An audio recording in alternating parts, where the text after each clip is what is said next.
Hi everyone, Sonia here, and you are watching Pouring with Sonia.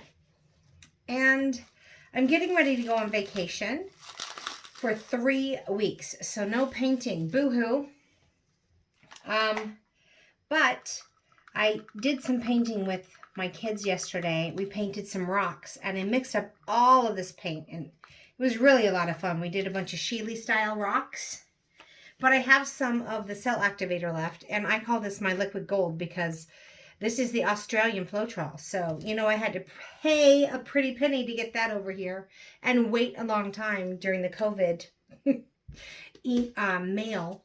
So I just wanted to use some of it up. I just did my last 3 rocks that we somehow overlooked. And now I'm going to do just a regular Shelee bloom. So I'm going to pour down my pillow paint, which is the Sherwin-Williams Color to Go Satin. By the way, I just became an affiliate for Shelee, for the Shelee Carruthers art technique. So when I get back and I have a little more time, I'll show you exactly how I mix up my pouring medium. I'll show you exactly how I mix up my paints, my cell activator. I can now give out the recipes in good conscience as long as I refer you to her wonderful course. And the course is fantastic, but also the community, the Facebook group. It's a private group for those that have paid for the course.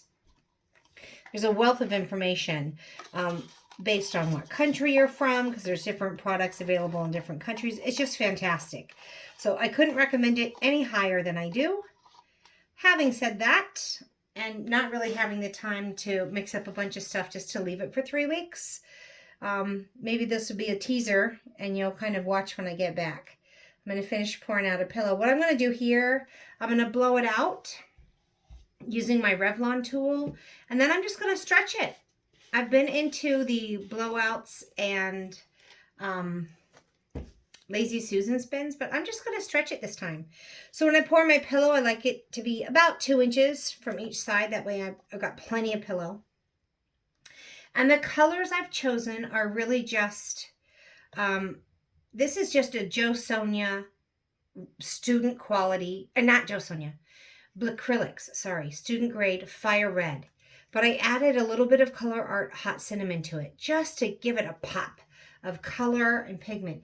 This is Creative Inspirations Yellow Orange, another student grade paint. They're all opaque, so they're not even transparent. But I put a pop of the Color Art Orange Peel in there. Just a little bit. Like, I'm talking, my tip here is like that much of the pigment, because I already have the paint in there and I just want to bring it out. So this one is the only Jo Sonia. This one, well, this one is a Jo Sonia. It's just the Indian yellow. It's a transparent, beautiful, fun yellow. And I added, again, just a hint of the Sunburst Color Art or Sunkissed. This is the acrylic student grade violet. It's just a fun little purple. A brighter purple than dioxazine. Dioxazine dries so dark that I wanted to keep a nice bright purple. And so I went with this. I added a little bit of the Jo Sonia iridescent violet and a little bit of the Color Art, was it Snapdragon? The purple one. And so I really wanted to zhuzh it. I zhuzhed it up. And then I just did some rocks, the last 3 rocks with those 4 colors. And I got a little bit of muddiness. So I'm going to also introduce pink between the purple and, say, the orange. And so I just got a Jo Sonia transparent magenta. And I added the Color Art, I think it was Plumeria. Just a little bit, something that's kind of similar. You could do it with Pearl EX, anything you want. That's kind of a similar color that'll just give it a bam. And then so I have my white Australian Floetrol mixed with the Artelier Interactive Titanium White and the Australian Floetrol mixed with Arteza Mars Black. So I thought I might try a double cell. I've never tried that before. Let's get this party started with what order? Let's do the red first. So the color you put on the bottom, and honestly, I'm just going to put it all in here. I'm just going to use it all. The color you put on the bottom and the color you put on the top are going to be your predominant colors. The ones in the middle you'll get flashes of, but not as much. So I'm going to put some yellow next to that.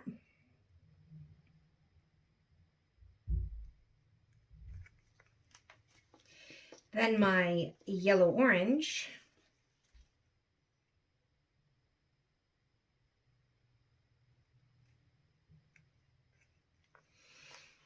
Then this beautiful magenta that's going to hopefully put a little bit of a buffer between my purple getting all muddy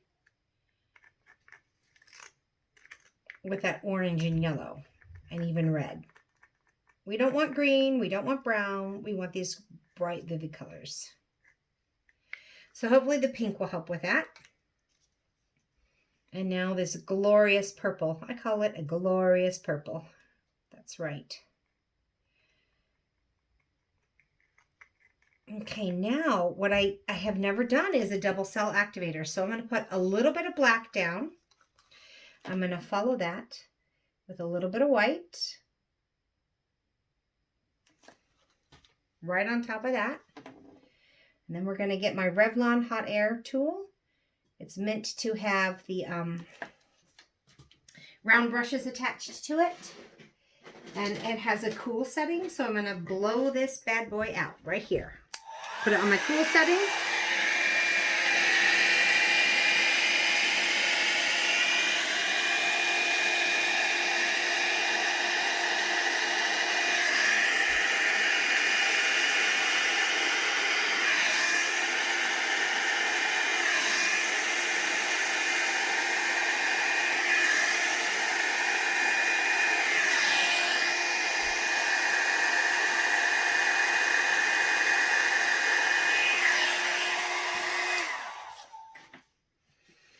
So what you're really hoping to do with the cell activator, is skim it across the top of your colors. Skim it, and not go too far down. You don't want to go all the way down to the pillow or you'll get a real unfortunate flocking, I think is what they call it, where it really distorts, it diffuses the colors. Oh my gosh, look at some of these fun cells, except not here. Bummer. You know, I'm definitely better blowing in some directions, and I should just stop and then turn my canvas and blow again. Just like when I swipe one way, and then I turn it because I'm better swiping away from me than towards me, and I should do that with the blowing too. I really should. So what I'm doing right now, I'm letting all of this petal move back to the middle because I really want this all to move together. And it is. It's all moving together. So I'm actually going to start by tipping this, my least favorite area, off first. While I have the most paint, I'm not real happy with that, just black. I don't mind the candy corn next to it. So if I just get to there and let that grab, and then I can go straight back this way. So what do you think about that black and white? That really adds some definition, doesn't it?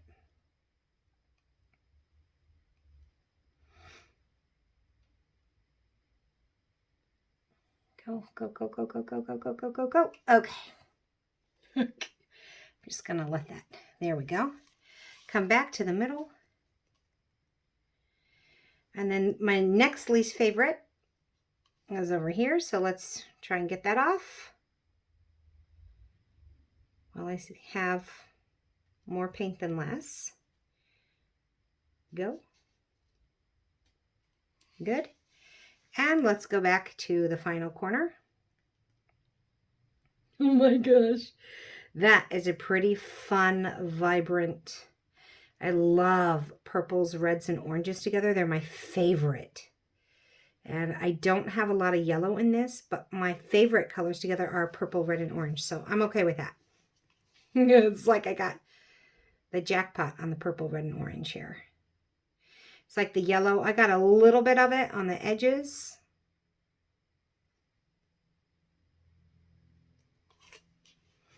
Oh my gosh, you guys. Pretty amazing. Now, there is one area I still don't really like. I'm going to bring, it seems like the paint is still moving pretty well. So if I feel like if I bring it back to the middle and kind of come down this way, maybe I can get some of that gray off. But I want to keep an eye up here. I don't want to mess up the rest of the painting for an area I don't like. So I'm going to kind of keep an eye and maybe stop there. So I feel like I'll lose a lot more trying to get that last little area off, and I don't want to wreck this up here. So we'll just come back to the middle. I would not have done that if I felt like the paint were still, if it was running really slow. Now I'm just composing it. I feel like the center, you're going to think I'm crazy or twisted, but it's like a little skeletor, like a bug, a praying mantis. I'll show you what I mean. With like a red mechanical eye and a purple eye, and then like his jaws coming down here. Anyways, I'm just silly. So I'll bring you down for a close-up. I really like this. I like that black and white together. Now, I used to do that, not with 2 cell activators, but I would put my colors down, and then I would put a black down, a regular paint mixture, and then the white on top. But look here, guys. Oh my gosh, such well-defined, beautiful lines. And so I've got that black out here around the orange and the red. And then I've kind of, in the center, got this white. Oh my gosh. Look. Sorry for getting so excited, but what a way to end and use up. I still have cell activator left, a ton of it. What am I going to do? I don't know. Maybe paint some more. So there it is. That is a fun red, orange, and purple, and yellow, and pink. I don't think you really get, like, you get some of the pink like right there, but you know what? That pink was important because the rocks that I just did turned, I'm going to show you the colors that I did. Exact same colors, but with just white without the black. But I got some like, that purple turned to like a prism purple, like a little bit of a greenish hue to it. See what it did? It just, I mean, I got the bright purple there, but when it mixed with the orange here, it kind of created this funky, a little bit brown, a little bit green. So I thought, well, what can I do with those exact same colors? All the red, orange, yellow, and purple. But what can I do to keep that from happening? And I think that pink, you might not notice a ton of it. You notice a little bit of pink here and pink there. But it was the buffer between the purple and the orange and those other colors to keep it from turning that orangey or greeny color. So beautiful. I like it. I hope you do too. And it doesn't even remind me of a monarch, because usually when I do like red, orange, yellow, and I have some black, I'm like, a monarch. But I got a lot of nice purple in there. So that just reminds me of a beautiful flower almost. I don't know. It's just gorgeous. So I hope you like it. I do. Please give it a thumbs up. And just keep in mind, I'll be back in 3 weeks and I will give you super details on how I mix everything, all the products that I use. And I'm kind of precise with it, except for when I'm actually mixing my paint. But you'll see. I'm a little bit precise because I measure out 10 cc's, but I'm pretty precise because I'm an accountant. So hopefully you can duplicate it. I'm not just using approximations. I'm using actual amounts that are measurable and verifiable so that hopefully you can also get the same results time and time again on a consistent basis, because that's what we want, right? Right. So anyways, until I see you again, have fun painting, everyone. Bye.